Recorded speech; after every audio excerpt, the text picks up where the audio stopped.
You are listening and watching to a very special podcast, continuing where we left off in Rory Leigh. Let us proceed, shall we? Things are going to get really dark, so hope you have a strong stomach. No, nothing gory, I promise you. But anyway.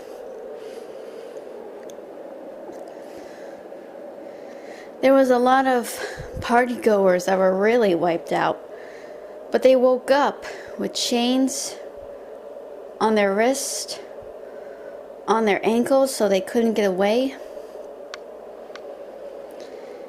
It wasn't until they look around when one of them say, "Is this some kind of freaking joke? Because this isn't funny." However, there was a dull yet crazed-like laugh.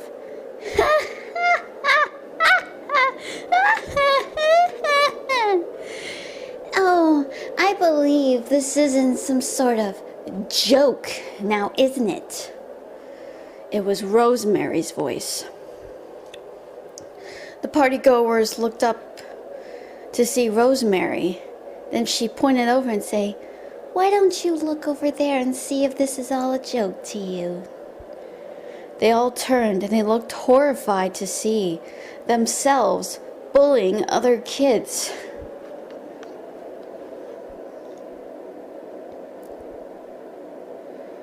The kids that were being tormented were angry, remorseful, crying, and sometimes hurt, angry, but all their bullies could do was just laugh in their faces.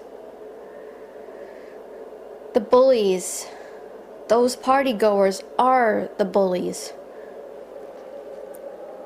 The bullies look up in terror. It was Rosemary who smiled.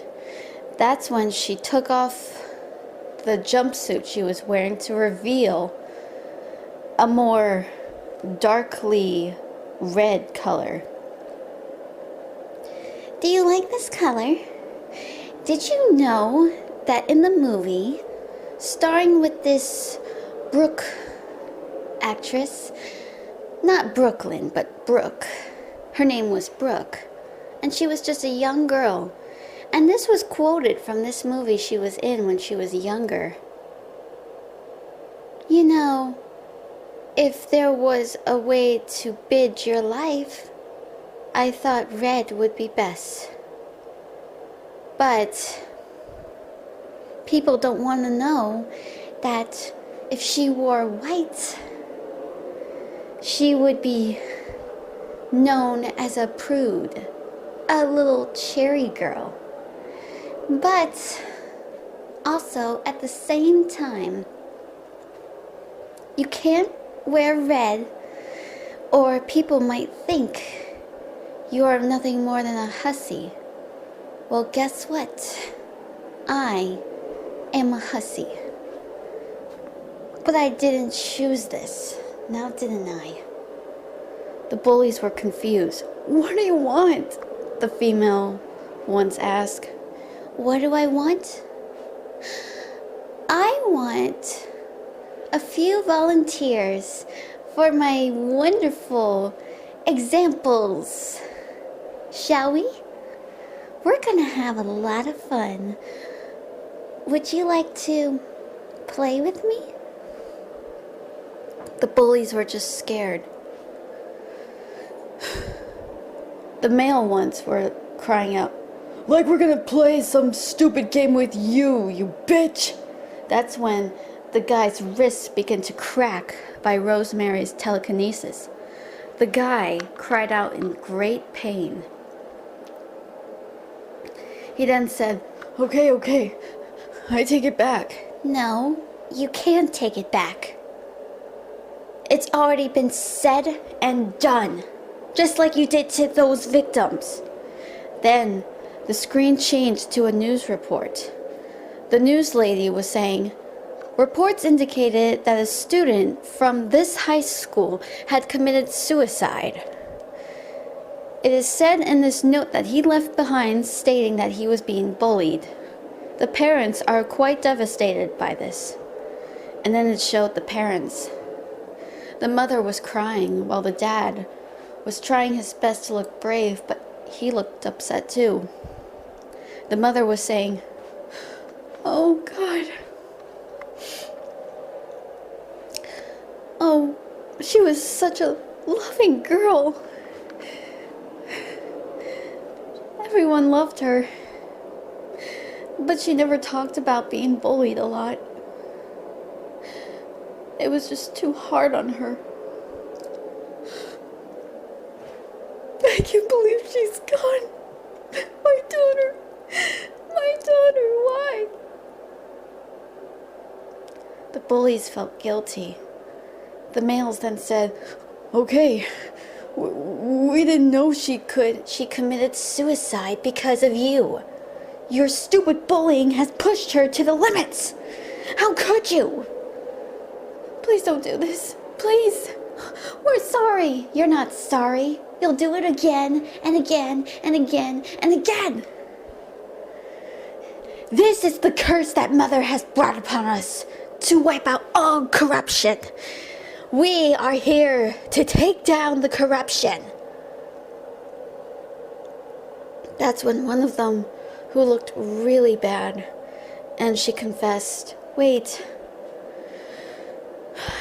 I know we can't take it back, and I know it's hard, and I'm sorry. Maybe you don't know the rest of us are sorry, but I am. I know you don't believe me, but I feel really guilty.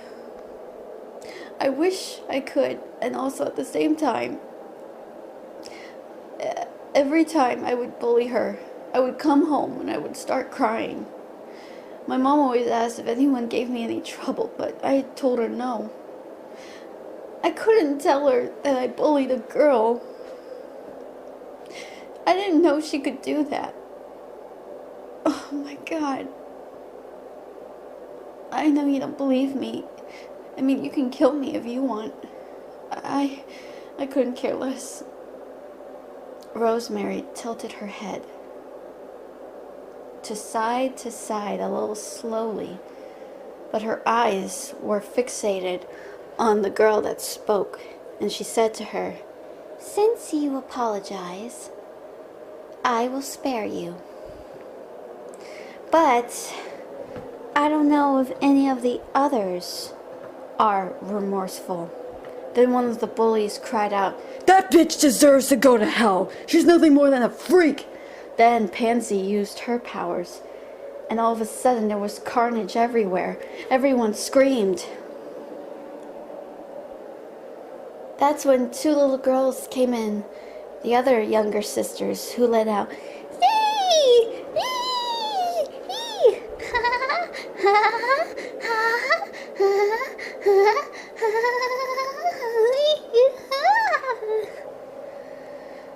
That's when one of them said, the bullies said, What's wrong with them?" That's when Rosemary kicked her in the stomach. "Shut up! Why, I do not mock her. She was born like that. You do not mock her." "I wasn't mocking her. I thought maybe she's one of those disability kids. You think she's nothing more than a retard." Then all of a sudden Rosemary pushed her down and placed her shoe on the girl's face, saying, "Admit it! Admit it! Admit! She's a retard. Yeah, okay. She's a retard. Good." And all of a sudden, Rosemary then began to grab a knife, and it was horrendous sight to see. Everyone was shrieking, begging, pleading.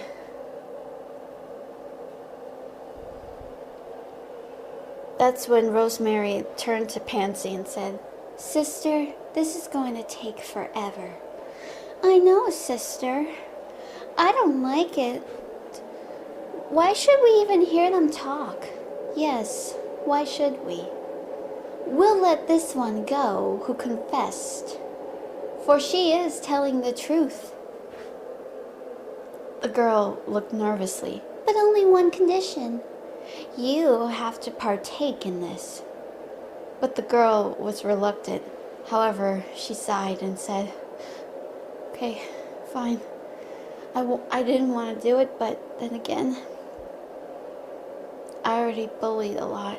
Yes, you did. This is your punishment. Think about what you do here to the others, and think hard enough about those victims you tormented. You got it? Rosemary said. The girl nodded, choking back her tears.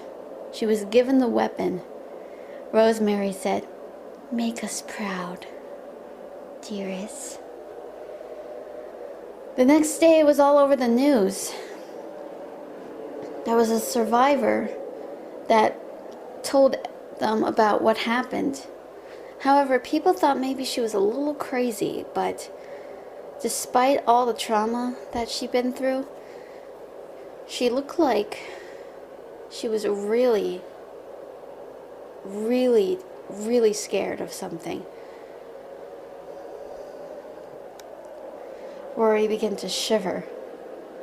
Rory's guardian scratched his head and sighed. They really are coming out with a vengeance, aren't they? He turned over to Rory and said, hey, listen, I understand.